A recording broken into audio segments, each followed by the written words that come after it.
안녕하세요. 서재에서 재발견한 책 다시 읽기 프로젝트 서재 재발견의 아나운서 박여명입니다.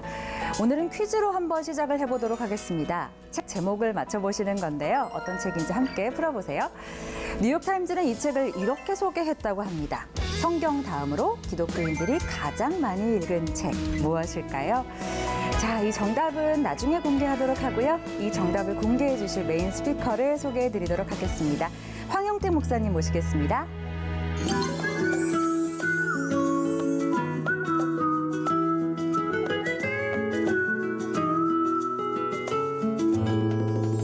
네, 황영태 목사님 모셨습니다. 안녕하세요. 네, 반갑습니다. 네, 목사님 또 이렇게 서재 재발견에 귀한 발걸음 해주셔서 감사드립니다. 아이고, 귀하다고 말씀해 주시니까 고맙네요.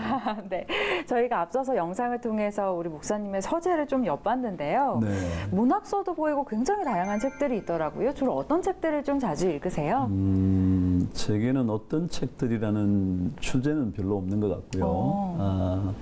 제가 관심이 생기면 어떤 책이든지 보려고 애를 쓰는 편이에요. 네. 특별히 뭐 제가 조금 문학 쪽을 좋아하는 편이어서 평론 쪽 책들, 네. 그리고 뭐 예술을 좋아해서 음악이나 미술 쪽 글들, 그리고 제가 부족한 저는 인문계 계통이라 과학 책들도 보려고 애를 많이 쓰다 보니까 네. 여러 책들을 보게 되지 않았나 싶으네요.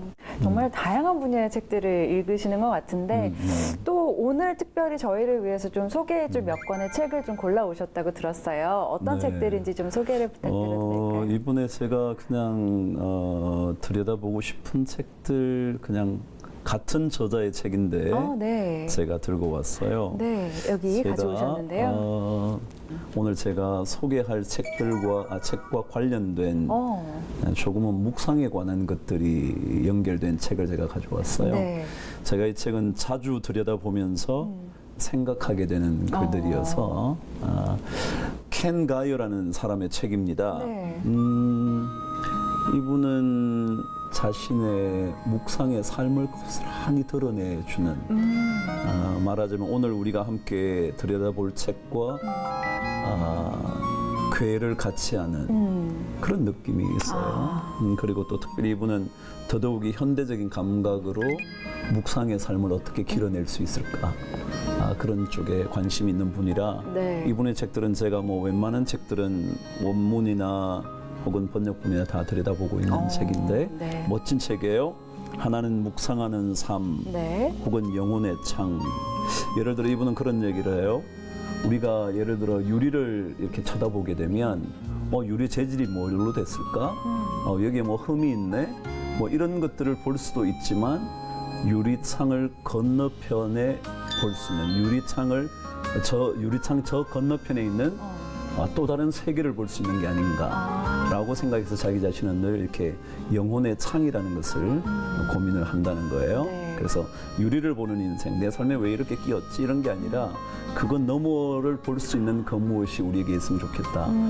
그런 것을 생각하는 사람인 것 같아요. 네, 그래서 네. 이 책을 아마 읽어보시면 오늘 함께 묵상할 이 사람의 책과 네. 느낌이 아주 비슷하고 더더욱이 우리 젊은 사람들에게는 특별히 현대적인 감각으로 읽을 수 있는 멋진 책인 것 같아요. 네. 네. 우리 목사님도 묵상하듯이 이 책을 자주 읽으신다고 하니 저희도 네. 오늘 이 책을 소개하고 나서 이 책도 함께 읽어보면 좋겠다라는 네, 그럴 것 같습니다. 생각이 듭니다. 네. 자, 제가 앞에서 오늘 책 제목에 대한 좀 퀴즈를 냈거든요. 뉴욕타임즈에서 네. 소개한 그리스도인들이 성경 다음으로 가장 많이 읽은 책이 바로 이 책이다 이랬는데 오늘의 책은 어떤 책인가요, 목사님? 그리스도를 본받아. 그렇죠. 이 네. 책을 여러분과 오늘 한번 보려고 합니다. 네. 네, 제목에서 여러분이 이미 느낌을 가지셨겠지만 그리스도인의 삶에 대해서 이분이 천착해보고 싶었던 것이었는데 그리스도인의 삶이라는 것은 이미 그 자체가 그리스도와 연결되어 있어야 되지 않겠나. 그래서 그리스도를 본받는 일. 근데 이 본받는다는 말은 그분에게 의하면 따라감이 수반되는 삶을 의미해요. 그냥 본받는다는 것은 그냥 본이 된다는 뜻이 아니라 그 본이 나의 삶을 이끌어가서 그분을 따라간다. 그래서 말하자면 영어로 이게 여러분 들어보신 대로 네. The imitation of Christ라 그럴 때 imitation, imitating 그대로 따라간다. 그 다음 말이 following이에요. 그러니까 주님을 이렇게 본받아서 그 다음 내 길을 이렇게 잘 따라 걸어간다라는 그런 의미가 함께 담겨져 있는 제목이라 생각이 들어요. 그러니까 우리가 살면서 단순히 이제 우리의 신앙, 믿음에서 그치지 않고 예수 그리스도를 닮아가는 삶을 살아가기 위해 노력하는 그런 과정들을 네네네. 세세하게 닮은 책이라고 맞습니다. 이렇게 볼 수 있군요. 네네네. 그렇다면 이 토마스 아켄피스 어떤 사람이었는지 저자에 대한 소개도 함께 해주시면 좋겠는데요. 네.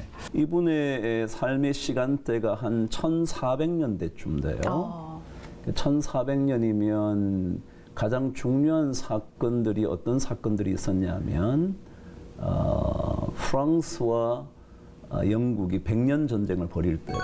그러니까 1330년대부터 100년이니까 100년도 더 치른 전쟁이거든요. 네. 그러니까 전쟁의 와중에 있었죠. 그게 영국과 프랑스의 전쟁이었으니까 이 전쟁이 몰고 온 엄청난 폐해, 유럽 전체를 어둡게 했던 결국 경제적인 이득을 위해서 지역 다툼을 한 거거든요.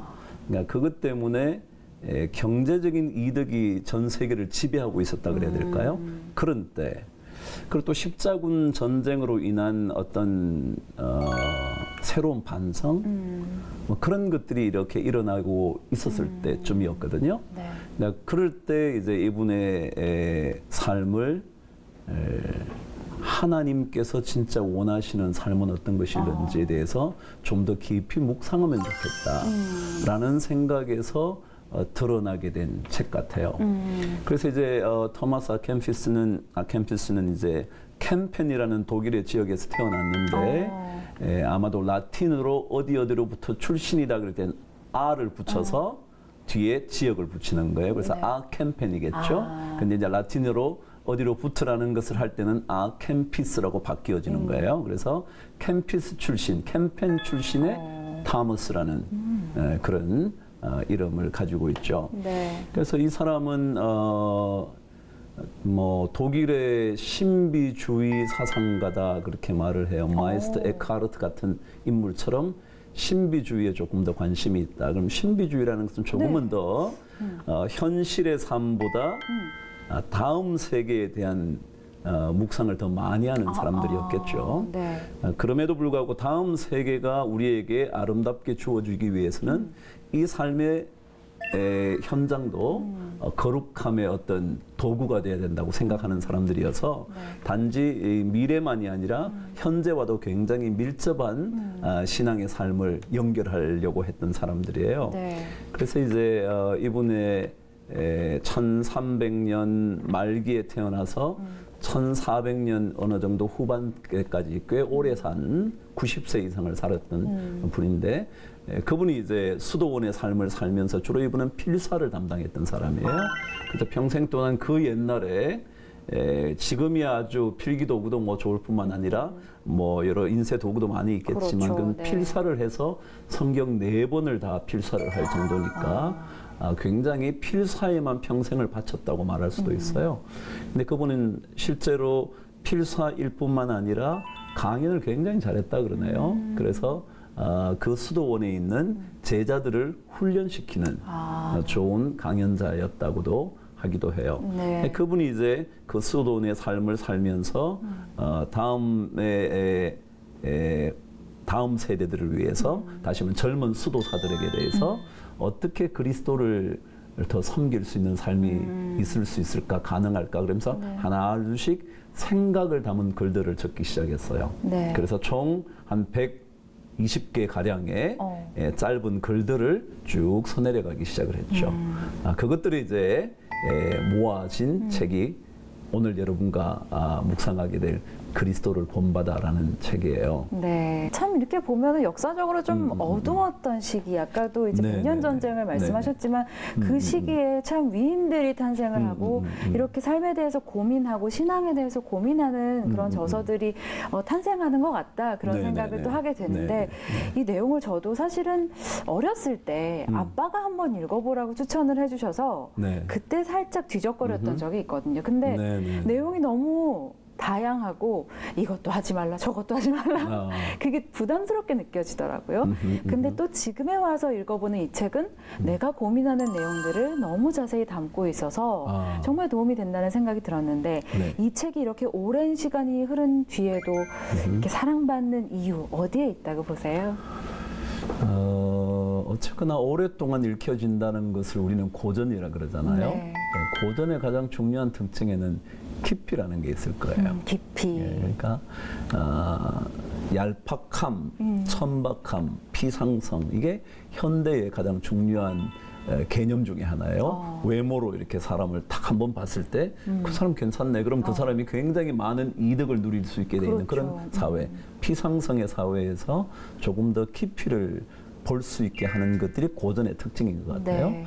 근데 이제 그 깊이가 나오려면 결국은 어떤 누군가의 깊이를 추구함이 있어야 되겠죠.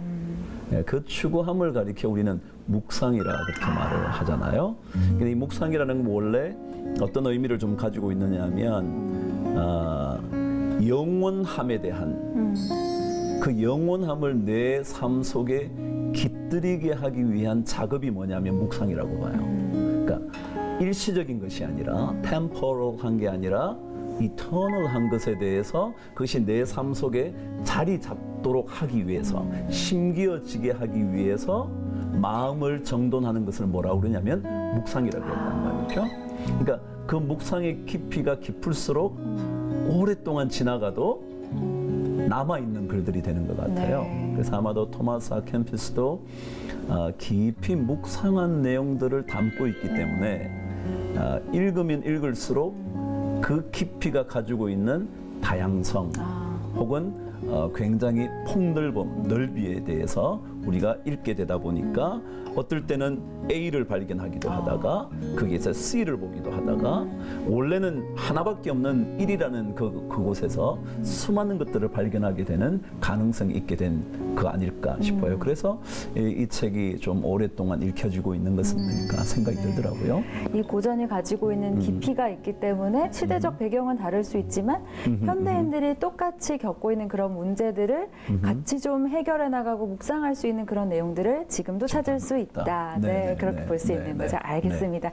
그렇다면 이 고전 그리스도를 본받아 이제 본격적으로 좀 들어가 보도록 하겠습니다. 이제 그래요. 교수님께서 하나하나 설명을 해주시죠. 네. 그럴까요? 네.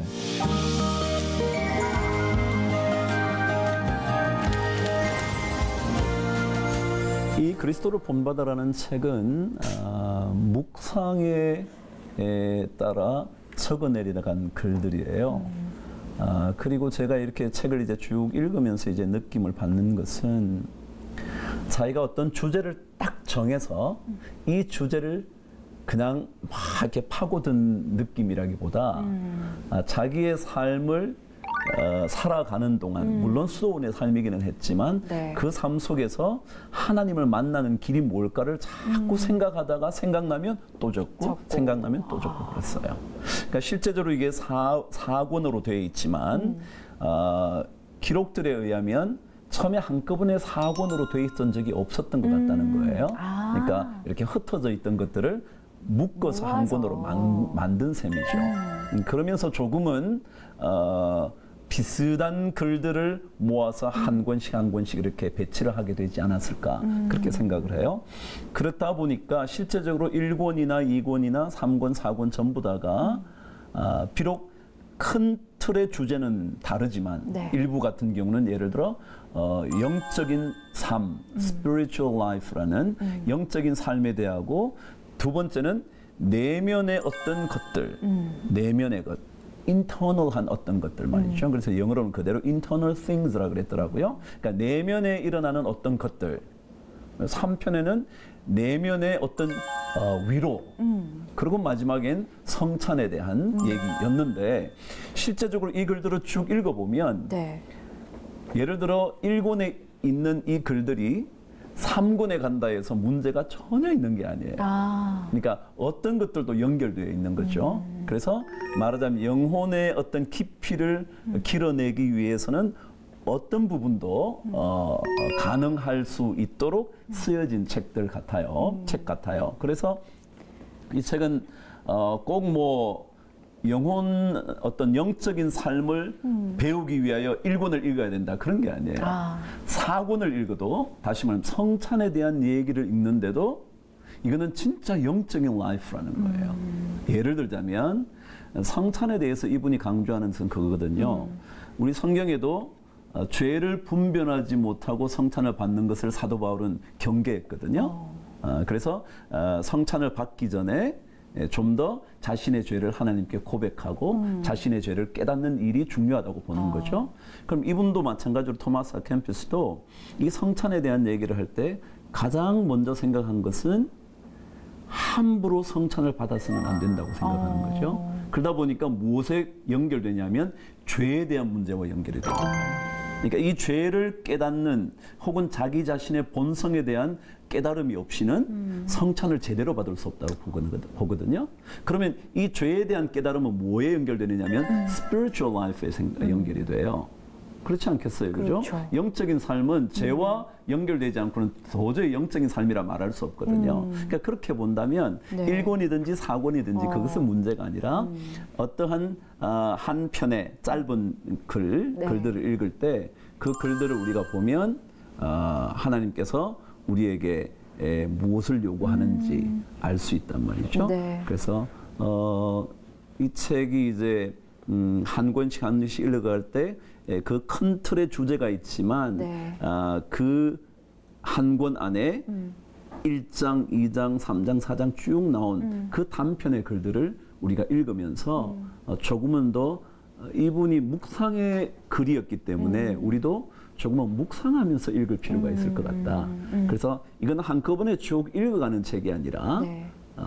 어느 한 부분을 읽고 그 부분에 대하여 조금은 더 묵상하고 네. 혹은 자기의 삶을 반추해보는 묵상을 우린 영어로 meditation이라고 말하는 단어도 있지만 reflection이라고 말하기도 해요. 네. reflection이에요. 그게 묵상이거든요. reflection은 뭐냐면 뒤를 돌아본다는 거예요. re라는 re라는 게 원래 반복이라는 뜻도 있지만 뒤라는 뜻을 가지고 있어요. 네. 그러니까 reflection은 뭐냐면 이렇게 돌아선다 이런 뜻이에요. 그러니까 뒤로 이렇게 자꾸 돌아보는 거예요. 다시 말하면 내가 살아온 삶에 대해서 뒤를 되돌아보면서 내 삶이 어땠을까? 그래서 이 글들은 우리가 읽을 때 내 삶은 어땠을까라고 자꾸 읽어보는 거예요. 네. 그래서 제가 이제 대학 3학년 때 이 책을 샀더라고요, 제가. 이것도 지금 그리스도를 본받아를 네, 그리스도를 본받았는데 네. 그때는 제가 대학 3학년 때가 81년이었어요. 이 책을 보니까 이렇게 81년 2월에 샀더라고요. 그걸 다 기록해 놓으셨네요. 네, 그래서 이제 있는데 제가 대학 3학년 들어가면서 산 거니까 2학년을 마치고 산 거죠. 그때는 제 기억에 이 그리스도를 본받아가 번역본이 있었는지 없었는지 잘 모르겠어요. 그래서 이 책을 한국 번역본은 제가 예전엔 책 서재를 찾아보니까 없더라고요. 근데 우연히 아마 보게 됐던 모양이죠. 아니면 제가 이제 대학 1, 2학년 때 그 대학생 선교회 그 당시가 참 많이 있었죠. 뭐 CCC도 있었고 IVF도 있었고 뭐 조이도 있었고 뭐 참 많이 있었어요. 그런데 훈련을 받다가 아마 누군가 얘기했었을 법해요. 그래서 제가 아마 서점 가서 찾아서 읽었던 모양이죠. 그래서 읽으면서 이제 이 글이 의외로 쉬워요. 번역본은 쉽게 번역이 됐어요. 그래서 이제 글이 어렵지 않게 이제 읽기 시작을 했는데 그때도 마찬가지로 제가 이렇게 단편적으로 읽게 됐어요. 쭉 끝까지 읽은 게 아니라 조금씩 펼쳐서 한 문장을 보고 왜냐하면 한 권에 매번 이렇게 장이 있어요. 1장, 1장에 또 서너 편의 짧은 글들이 있어요. 있고, 그렇기 때문에 그런 글들을 하나를 읽어서 제가 이렇게 큐티할 때 이렇게 사용하든지 그랬던 기억이 있어요. 그런데 제가 이제 그러고 나서 나중에 책을 구했어요. 이것도 똑같이 그리스도를 본받아라는 책이에요.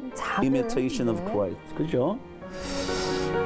이게 몇 년도 둘 다 나온 책이냐면 1800년대 나온 책이에요. 그렇군요. 자, 그럼 제가 한번 그냥 여쭤볼게요, 괜히. 네. 지금은 벌써 이렇게 책이 커졌어요. 더더욱이 요즘은 더 커졌어요. 네. 근데 이 책들은 조그매요. 네. 무엇 때문에 그랬을까요? 그냥 느낌은 어떠세요? 혹시 이 저희 목사님 말씀하신 거에서 좀 힌트를 네. 얻었는데 묵상을 하는 거니까 가지고 다니기 쉬우라고? 그러게 말이에요. 맞나요? 네. 저도 그 생각이 들더라고요. 물론 뭐 어떻게 왜 뭐 작게 만들었을 수도 있죠. 뭐 인쇄기 술이 모자랄 수도 있으니까. 그런데 그렇지만 않아요. 제가 다음 주에 한번 또 기회가 있다면 제가 가지고 있는 책을 보여드릴 텐데 성 어거스틴의 고백록 같은 경우는 작은 판본도 있지만 큰 판본도 있어요. 그러니까 그런 걸 보면 꼭 이렇게 인쇄술의 문제만은 아니었던 것 같아요. 근데 이건 거의 다 방금 말씀하신 대로 묵상을 위해 쓰니까 언제든지 꺼내서 또 읽어보는 거예요. 이게 뭐가 있나. 그래서 자기 삶을 확인해보는 그런 용도로 아마 만들어지지 않았겠나 싶어요. 그 묵상은 그러해야 되니까. 네. 그래서 이제 이 책을 이제 여러분과 제가 읽어 나가실 때는 네. 너무 많이 읽으시려고 그러지 마라. 그게 굉장히 중요한 첫 번째 팁 같아요. 네. 그래서 작은 분량을 읽고 조금 깊이 있게 읽어라. 왜냐하면 이분도 깊이를 생각하면서 글을 쓴 사람이었으니 네. 조금은 더 우리도 깊이 있게 글들을 만나보는 것이 좋지 않겠나. 그래서 그러나 언제나 옆에 두셔야 된다. 그런 얘기겠죠. 늘 곁에 가지고 두시고 있어야 된다. 언제든지 보실 수 있도록. 그래서 이제 이 우리나라 번역본의 이 출판사에서는 이 책을 4권으로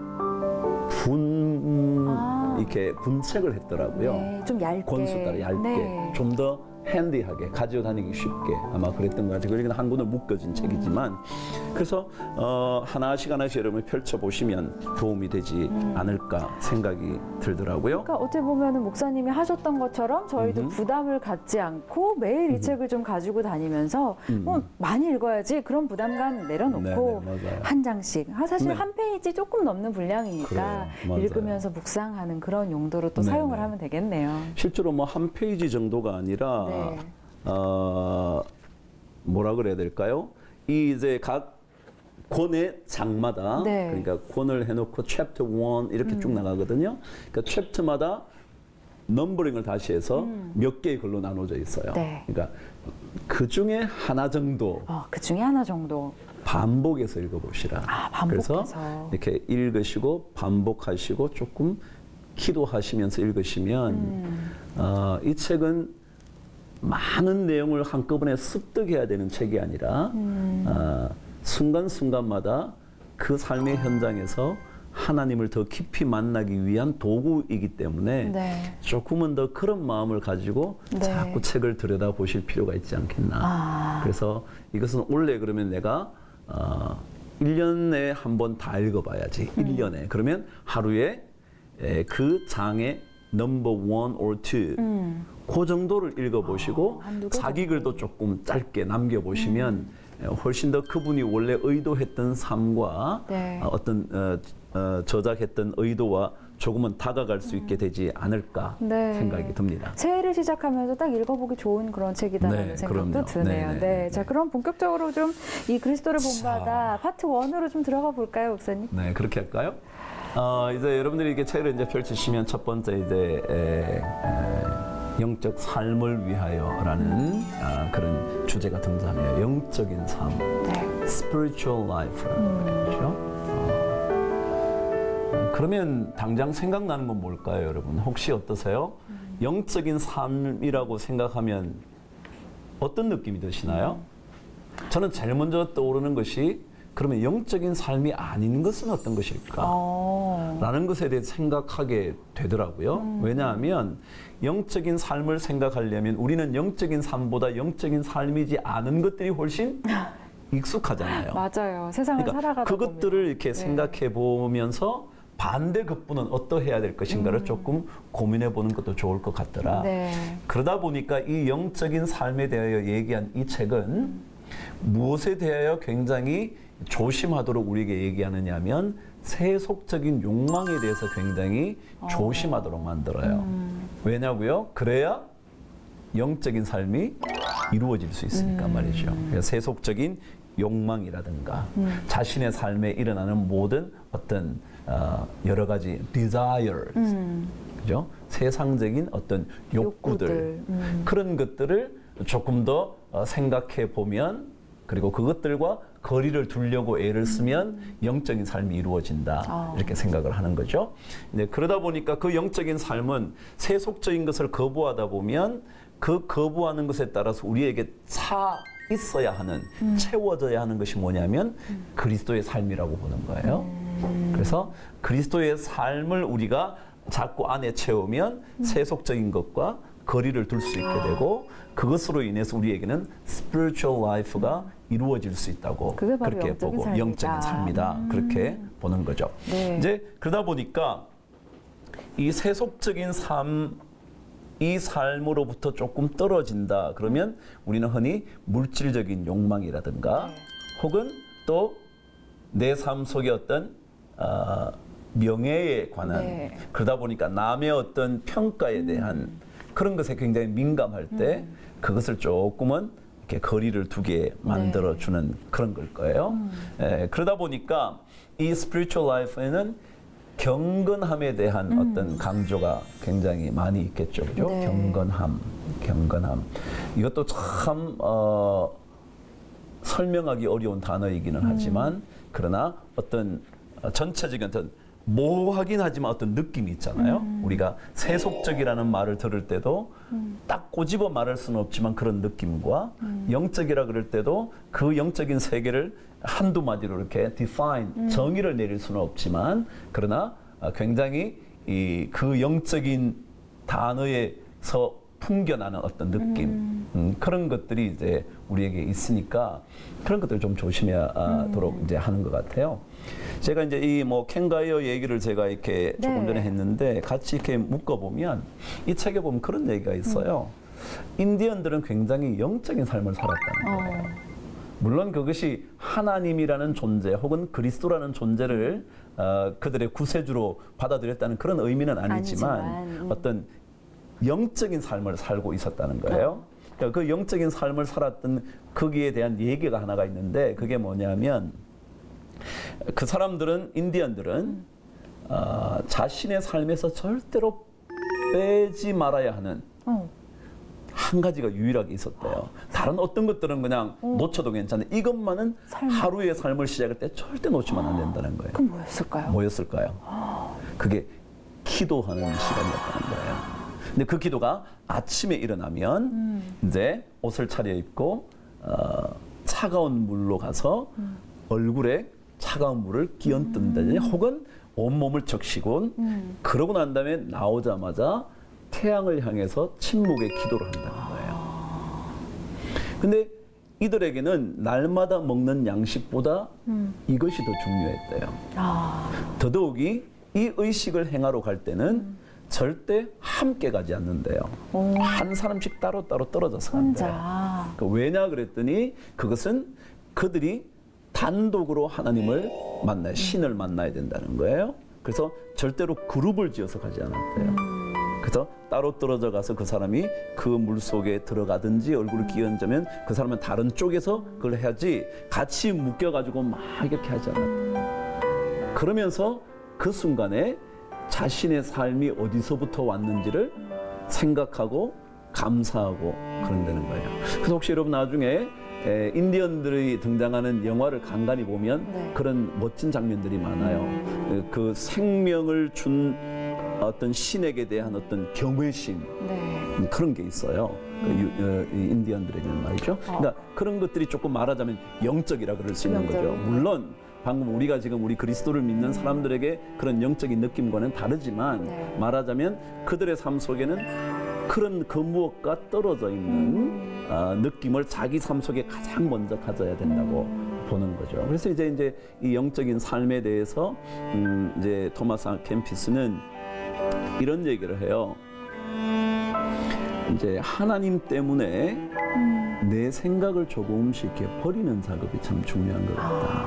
그렇게 생각을 많이 해요. 그러니까 나의 인간적인 생각을 버리는 작업. 네네네. 그러면서 이제 이분이 제일 처음 이제 스피리추얼 라이프를 시작하면서 첫 번째 문장이 있었어요. 네. 그 문장이 뭐였냐면 요한복음 8장의 말씀이에요. 저와 함께 제가 페이지를 한번 열어서 한번 읽어드릴 테니까 여러분 한번 보시죠. 열면 첫 번째 여러분 1장 스피리추얼 라이프의 말이죠. 1장의 주제가 뭐냐면 그리스도를 본받고 세상 모든 헛된 것을 경시함 이렇게 돼 있어요. 방금 제가 말씀드렸죠. spiritual 영적인 life라는 것은 세상과 이렇게 어느 정도 단절이 되는 것이다. 네. 그런 얘기를 했어요. 근데 그러고 난 다음에 이분이 글을 썼잖아요. 글을 썼는데 그냥 우리가 그냥 생각에 여러분이 첫 번째 어떤 책에 글을 쓸 때 그 문장에는 의미가 있을까요? 없을까요?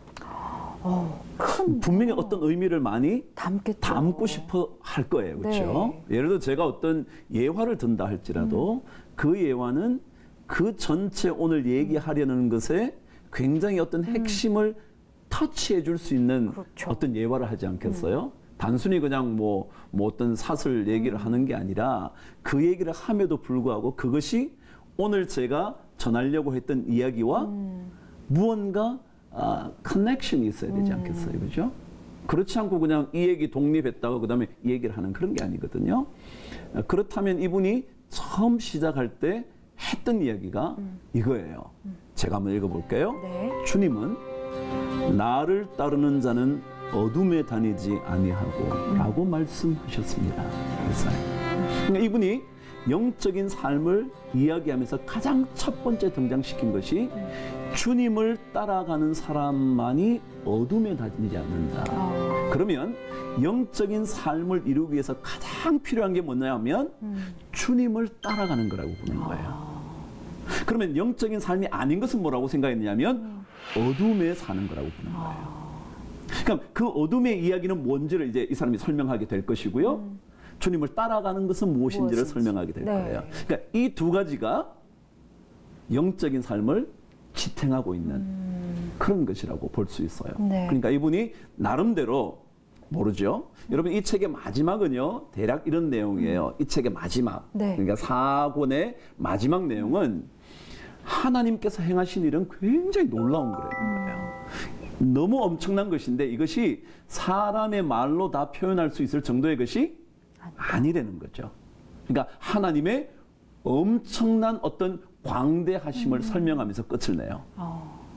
그럼 자, 처음에 예수 그리스도를 따르지 않고는 우리는 세속적인 삶을 살 수밖에 없고 그 세속적인 삶은 우리에게 끊임없이 어둠을 이렇게 몰고 오는 것인데 이 어둠에서 빠져나와 예수를 따라가기 시작하면 나중에 하나님의 엄청난 광대하심을 경험하게 된다. 그런 의미가 있지는 않을까 제 생각이에요. 네네. 제 생각이라고 그분이 그렇게 생각했는지 모르겠는데 그런 느낌이 있더라고요. 네. 그래서 이렇게 적혀 있습니다. 네. 마음의 모든 무지몽매함에서 벗어나려면 그분의 삶과 성품을 어떻게 본받아야 하는지 이것이 그리스도의 말씀입니다. 자, 그러면 결국은 이 책은요. 네. 영적인 삶을 위해서 가장 강조하고 싶은 게 뭐냐면 그리스도의 말씀이랍니다. 그리스도의 말씀. 그래서 그리스도를 본받아는 이 중에 직접 인용된 성경 구절만 800개 이상이 돼요. 그런데 이 사람의 글은 네. 글을 쓴 내용이 성경 내용과 연결된 것으로 따지면 2,000군데가 넘는 거예요. 그러니까 글을 그냥 이렇게 쓰는 게 아니라 네. 성경의 내용을 가지고 와서 그걸 가지고 쓰는 거예요. 그리고 직접 인용할 때는 물론 당연히 밑에 인용구를 달지만 성경에는 뭐 시편의 몇 장이라든지 아니면 뭐 로마서의 몇 장이다 이러지만 그렇지 않고 글을 써내려가는 그 내용이 성경과 연결된 것으로 얘기하면 2,000군데가 넘는다고 보는 거죠. 그러니까 토마스 아켄피스 버전의 성경이라고 볼 수도 있겠네요. 그럴 수도 있을 네, 거예요. 네. 그래서 이제 이 책이 물론 종교개혁 이전에 있었던 글이기는 하지만 네.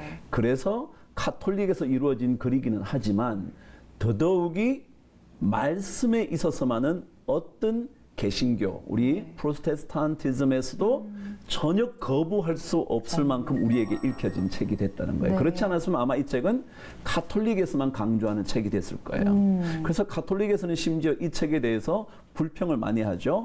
카톨릭적인 요소가 너무 없다고. 왜냐하면 카톨릭 교리에 대한 얘기가 전혀 없거든요.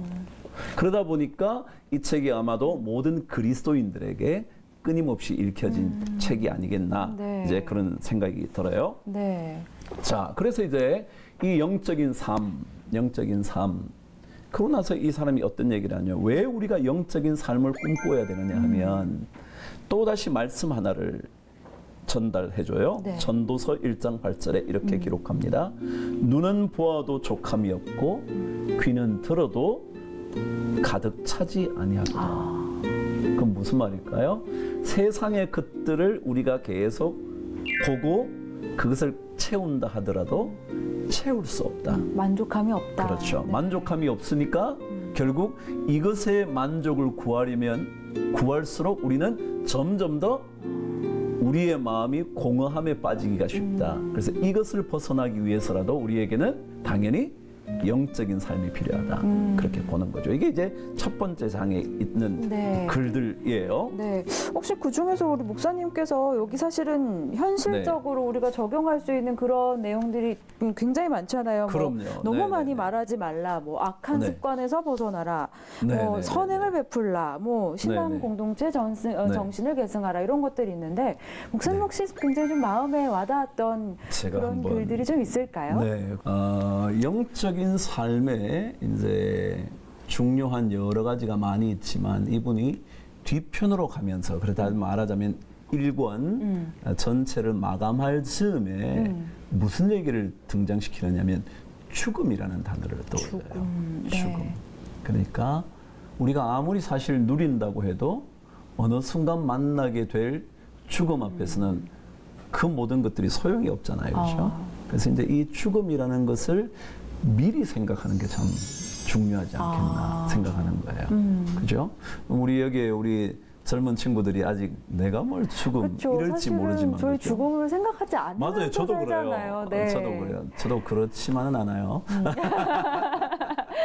그런데 그런데 이 죽음을 언제 어떻게 만날 수 있을지 모르기 때문에 이 죽음 앞에서 모든 것들은 아무것도 아니잖아요. 그러니까 아무것도 아니니까 죽음을 좀 더 깊이 있게 생각하는 게 좋겠다. 그러면서 이런 얘기를 해요. 한번 들어보세요. 네. 아침이면 저녁이 되기 전에 죽을지도 모른다고 생각해 보십시오. 저녁이면 아침을 다시 맞이하리라 장담하지도 마십시오. 그러므로 준비하십시오. 절대로 준비 없이 죽음을 맞이하지 않도록 하십시오. 아마 우리 대부분은 죽음을 별로 네. 준비 안 할 거예요. 그죠?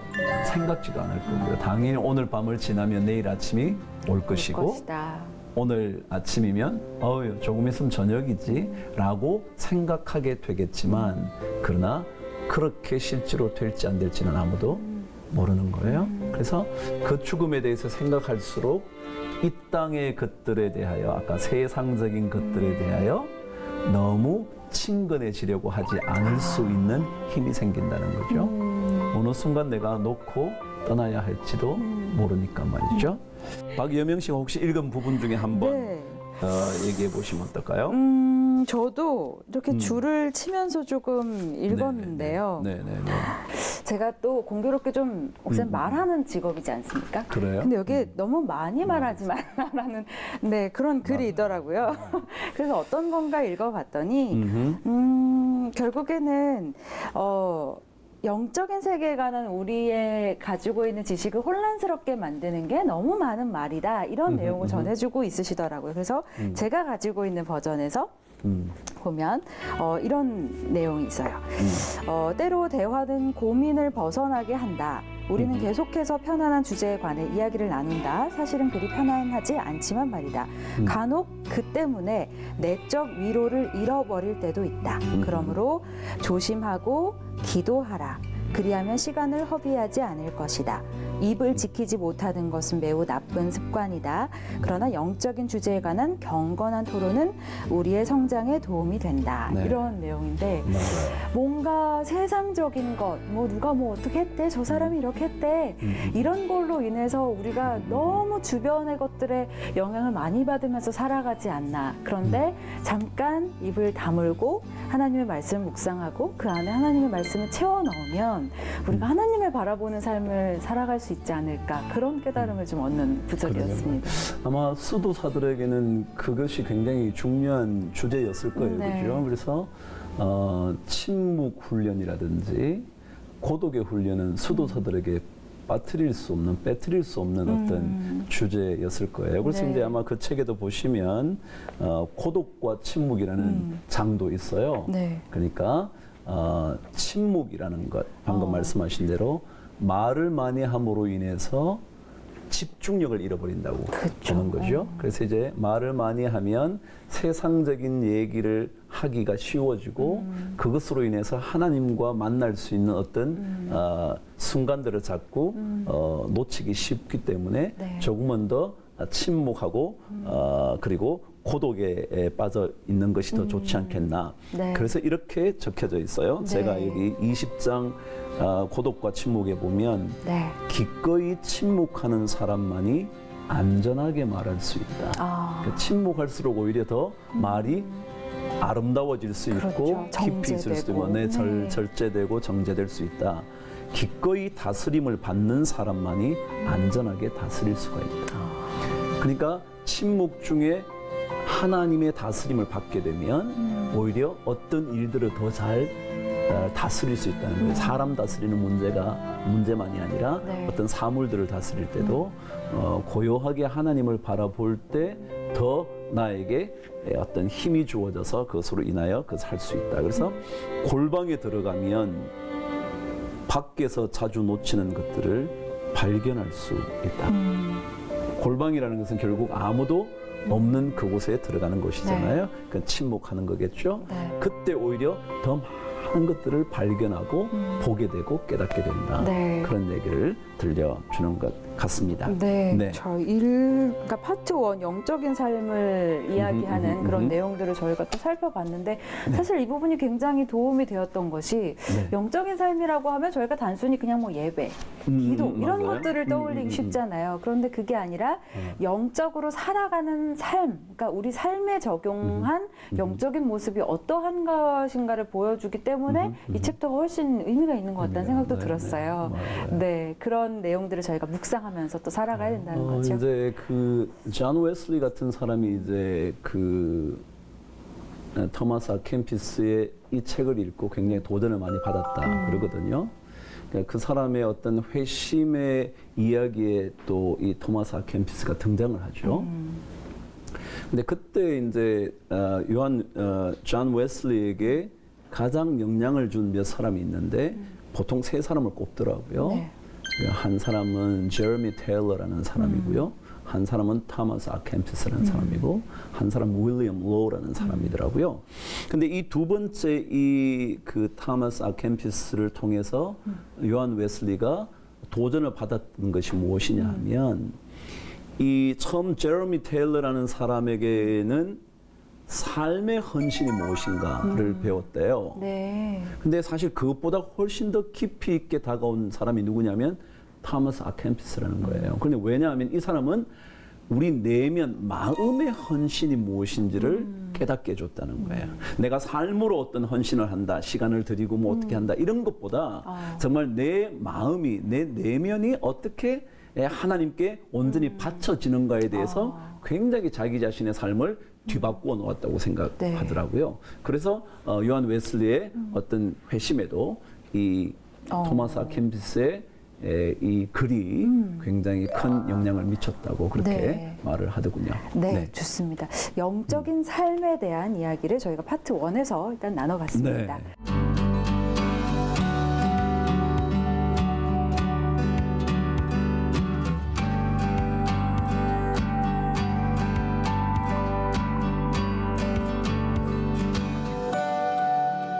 자, 그럼 이제 두 번째 파트로 좀 자, 두 번째 가볼까요? 장에 가야 되는데 말이죠.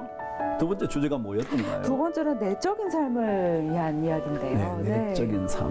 네, 내적인 삶. 어떻게 보면 영적인 삶이랑 비슷한 것 같기도 맞아요, 하고요. 그죠? 그렇죠. 그래서 뭐 내용도 사실은 굉장히 반복되는 내용이 많아요. 네. 이제 우리 이 그리스도를 본받아의 여러 주제 중에 굉장히 중요한 주제가 뭐냐면 겸손이라는 단어예요. 겸손. 네, 그래서 뭐 겸손은 특별히 하나님 앞에서 말이죠. 근데 그것은 하나님을 더 깊이 생각하면 할수록 혹은 나를 더 깊이 생각하면 할수록 우리는 겸손해질 수 있다고 보는 거예요. 사실 나를 피상적으로 보면 나는 이 정도 대학을 다니고 뭐 이런 직장을 가지고 있고 그렇지만 사실은 더 깊은 곳으로 이렇게 우리의 진짜 이 가장 까만 속내라고 하죠. 그렇죠. 네. 그 까만 속내에 들어가면 네. 정말 나는 그런 존재가 아니지 라고 생각하게 돼서 네. 하나님을 더 이렇게 깊이 만나게 된다는 거죠. 그래서 네. 이제 이 내면 생활을 위해서 이제 이 타머스가 강조하고 싶었던 것은 그런 것 같아요. 이제 영적인 삶에 단계가 있다면 네. 영적인 초보자의 단계에서는 우리의 삶의 어떤 내면을 다스릴 여유가 없다는 거예요. 그러니까 내면을 추구할 수 있는 힘이 없다는 거죠. 그렇지 않겠어? 우리 어린아이들이 자기 내면을 살피는 사람이 어디 있겠어요? 그렇죠. 근데 점점 나이가 들면서 나의 속 사람을 보게 되는 경우가 많잖아. 아이들이 누가 속 사람을 보고 그렇죠. 그때부터 막 내가 내 죄악이 막 이런 사람이 어린아이가 있지 않잖아요. 그것처럼 영적인 삶의 어떤 단계를 지나갈 때 이 초보 단계를 넘어가면 반드시 만나게 되는 게 우리의 내면이라는 거예요. 그러니까 내면. 그러니까 이 내면이라는 것은 결국은 영적인 삶에 기초한 내면 아니겠어요? 그렇죠? 그래서 이제 이 내면을 좀 잘 정돈을 해야 된다는 거예요. 그럼 이 내면을 집이라고 생각한다면 이 집에 잘 정돈된 사람이 있는가 하면 이 집이 막 어지럽혀져 있는 사람이 네. 있다는 거예요. 그래서 이 내면을 조금은 더 잘 정돈해 볼 수 있는 삶을 위해서 이 내적인 삶 네. 혹은 내면의 것들, internal things에 대해서 네. 설명을 하고 있어요. 네. 그러면서 이제 이 내면을 가장 잘 다스리려면 하나님이 우리에게 들어오셔야 됩니다. 그러니까 내가 잘 정리를 해야지. 하지만 내 삶 안에 만일 방이 있다면 수많은 방 10개가 있다면 그 방을 내가 이렇게 첫 번째 방은 이렇게 정돈하고 두 번째 방은 이렇게 정돈하고 예를 들어 욕심의 방은 이렇게 정돈하고 뭐 경건의 방은 이렇게 정돈하고 뭐 이렇게 할 수 있는 것이 아니라 하나님이 오셔야 된다는 거예요. 그래서 결국은 제가 조금 전에 말씀드렸죠. 이 spiritual life와 똑같이 이렇게 만나게 된다. 왜냐하면 하나님이 거하시지 않고는 내 내면이 제대로 정돈이 될 수가 없으니까 말이죠. 네. 그렇죠? 사실 하나님께서 오시지 않고 내 내면이 깨끗해질 수 없잖아요. 그래서 그렇게 본다면 당연히 이 내면의 삶에 대해서도 그리스도를 모시도록 그렇게 우리에게 도전을 하죠. 그러니까, 그래서 이제 네. 1장이 제목이 한번 우리 아나운서님께서 한번 네. MC께서 한번 읽어주실래요? 제목을 네. 한번 읽어보세요. 내적인 즐거움에 관해라고 써 있는데요. 내적인 즐거움에 관해 그죠? 네. 자, 저는 제목이 주님이 거하실 내면의 집 이렇게 돼 네, 있어요. 네. 뭐 비슷할 것 같죠? 네. 그럼 여기도 또 한번 볼까요? 네. 뭐라고 그랬나?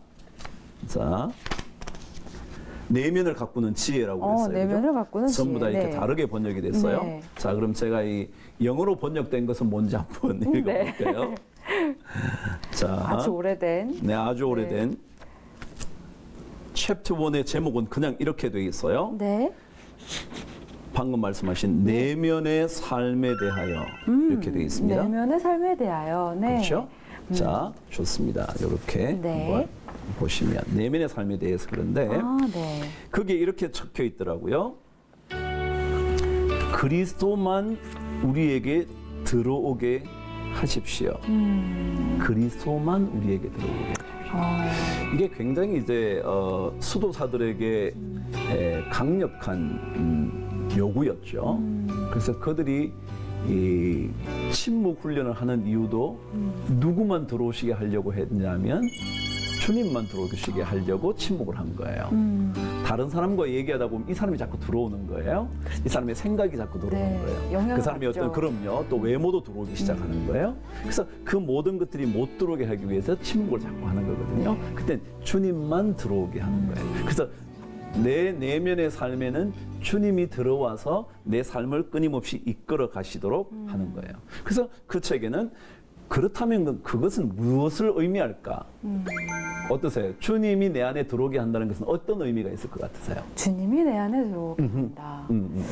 주님만을 바라보고 사는 삶이 아닐까요? 네. 주님만 바라본다. 또 그럼 조금 더 다시 한번 주님만 바라본다는 것을 뭘 바라보는 걸까요? 만약 그럼 제가 조금 전에 네. 처음에 시작할 때 이런 얘기를 했죠. 네. 우리가 spiritual life를 말할 때 세상의 것들이라는 것들을 이렇게 두 개 이렇게 대립을 시켜서 이것이 아닌 것이 이것이다 이렇게 말할 수 있다 네네. 그랬잖아요. 혹시 그럼 제가 방금 주님만 들어오시게 한다 그랬더니 주님만 바라본다는 것은 거의 같은 계열이죠. 네. 교리 쪽에. 네. 그럼 반대급부로 한번 생각해 보셔서 주님이 들어오시게 한다는 것은 어떤 의미일까요? 나를 내려놓는 것? 나를 내려놓는 거고 좋네요. 또요. 어떠세요? 여러분 어떠세요? 어떻게 생각하세요? 지금 질문 안 한다 그랬는데 질문해서 당황하셨죠?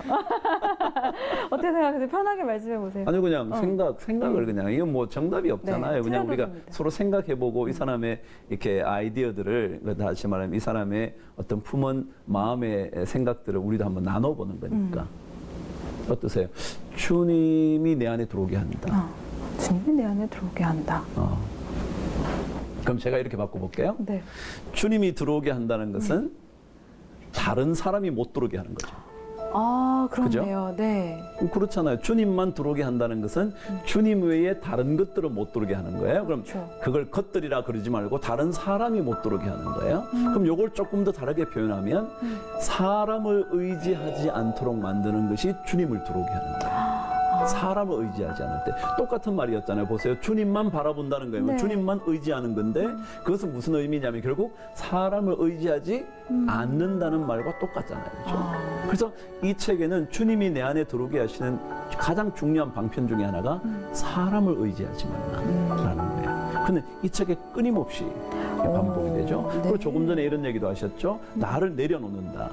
그래서 이 그리스도를 본바다에 또 다른 한 중요한 주제가 있다면 그것은 자기를 부인하는 거예요. self-denial이라는 거예요. self-denial. 자기를 부인하는 거죠. 그러니까 자기를 부인하는 이 일이 네. 주님이 내 안에 들어오게 하시는 거예요. 자기라는 것에는 나도 포함될 수도 있고요. 나와 연결된 그 누구도 포함이 될 수도 있고요. 다 그런 거 아니에요. 혹은 나의 어떤 힘도 그럴 거고요. 내 지식도 그럴 그렇죠. 거고요. 내 커리어도 그럴 거고요. 어떤 내 어떤 뭐 재정적인 능력도 그럴 거고요. 그게 나를 이렇게 빼놓고 나면 주님이 더 들어오실 수 있다라는 거죠. 내 안에 하나님께서 들어오실 수 있는 공간을 만들어 놓는 마련한다. 거죠. 네. 그래서 이제 사람이라는 것에 대해서 이제 이분이 많이 고민을 하잖아요. 왜 고민을 하냐면 주님 아닌 다른 것들이니까. 그죠?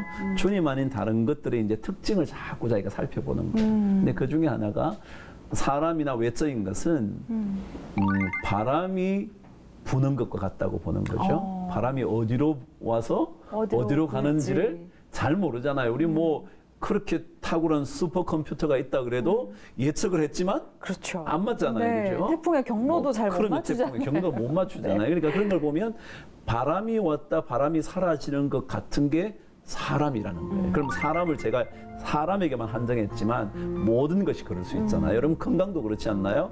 그렇죠. 어떤 사람은 정말 열심히 건강 관리를 잘하더라고요. 아침마다 하고 했는데 어느 날 갑자기 그냥 쓰러졌어. 네. 잘했는데 그렇잖아요. 우리가 조심을 했는데 옆에 와서 다른 차가 사고를 내요. 나는 정말 잘했는데. 그러니까 그렇게 본다면 이것은 사람 아닌 어떤 하나님 아닌 다른 어떤 것들은 결국 우리가 기댈 수 없는 존재이거든요. 잠시 있다 사라져 버릴 수 있으니까. 그래서 이 땅은 우리의 안식처가 아니다라는 것을 이제 계속 강조를 하는 것 같아요. 그렇군요. 네, 좋습니다. 네. 조금 전에 우리 이렇게 말에 대한 얘기를 했는데 여기도 내면의 삶을 위해서 그 말과 연결된 것들이 많이 적혀져 있어요. 이제 5장에 보면 네. 남의 일에 침묵하라는 거예요. 아, 남의 일에 침묵하라. 남의 일에 자꾸 말하지 말고. 그게 참 어려워요, 어려운 목사님. 말이에요, 네.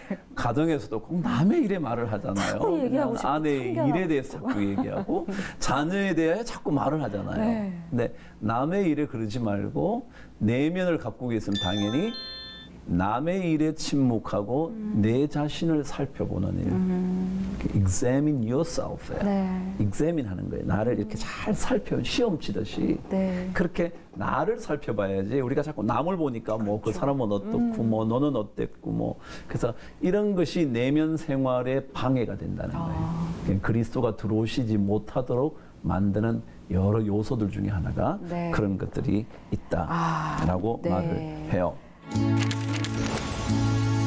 여기서 이제 그 내면 생활의 중요한 것을 네. 뭐라고 생각을 했느냐 하면 네. 두 가지라고 말씀을 두 가지 하셨어요. 그렇죠? 네. 굉장히 단순해야 된다는 거예요. 여러 가지 것들로 막 얽혀 있으면 안 돼. 뭐 이 사람하고 얽히고 저 사람하고 얽히고 이 돈에 얽히고 저 돈에 얽히고 이러면 그리스도께서 우리 안에 자리를 잡기가 어렵다는. 두 번째가 거룩함이라는 거예요. 거룩하지 않은 흔적들이 많을수록 주님이 우리 안에 들어오실 수가 없다고 생각합니다. 우리 목사님께서 설명해 주신 내용을 보니까 그리스도를 본받아 괄호 열고 사는 삶 괄호 닫고 네네네. 이렇게 우리가 이해하면 그거 좋네요. 그리스도를 참 멋진 얘기죠. 네, 본받아서 그냥 어떻게가 아니라 그렇게 살아야 한다라는 그리스도 교훈을 본받아 사는 삶. 네. 이야. 그런 교훈을 오늘 주시지 않았나라는 너무 생각이 좋네요. 듭니다.